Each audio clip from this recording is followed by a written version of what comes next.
If you want to slow aging, you first have to understand what aging actually is. Most people think they already know. Time passes, the body wears down, damage accumulates, and little by little, we grow older. It sounds simple, almost obvious, but there is a problem with that story.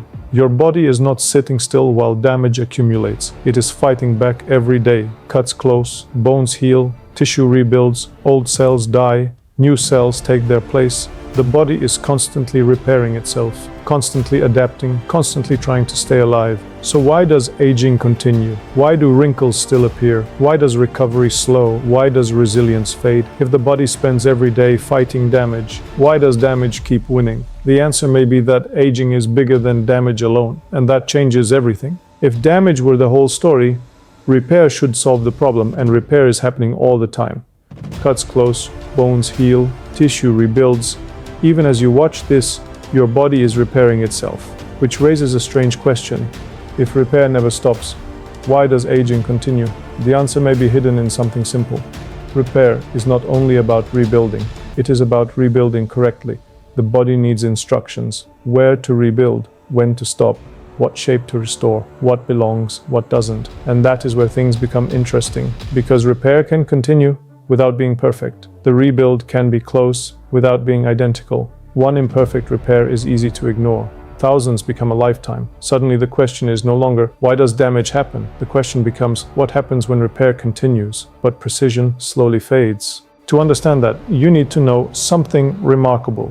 Nearly every cell in your body contains the same DNA, the same genetic code, the same instruction library, and yet, a skin cell knows its skin. A muscle cell knows its muscle.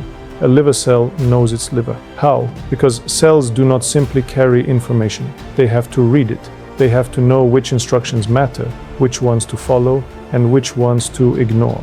That identity is what allows the body to repair itself correctly. So, what happens over time? One possibility is surprisingly strange. The DNA may still be there. The cells may still be there. The repair may still be happening, but the instructions may become harder to use. The signal may become less clear. The body is still rebuilding, but it may no longer be rebuilding with the same precision. And that changes how we think about aging. Maybe aging is not only about what the body loses. Maybe it is also about what the body forgets. If that's true, then aging may not be one thing. It may be several things happening at once. Damage that accumulates, repair that becomes less precise, and information that becomes harder to use. That is a very different picture of aging, not a countdown clock, not a switch that suddenly turns on, but a system gradually changing over time. And that matters, because you cannot solve a problem until you understand what the problem is. If aging involves damage, we need to understand the damage. If aging involves repair,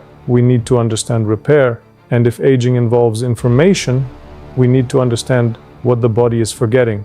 Those questions are now driving some of the most fascinating ideas in modern biology. Not simply how to live longer, but how to remain healthier for longer, how to preserve resilience, how to preserve function, how to preserve the things that make us feel like ourselves. Because the future of aging may depend on a simple question: can the body remember what it once knew?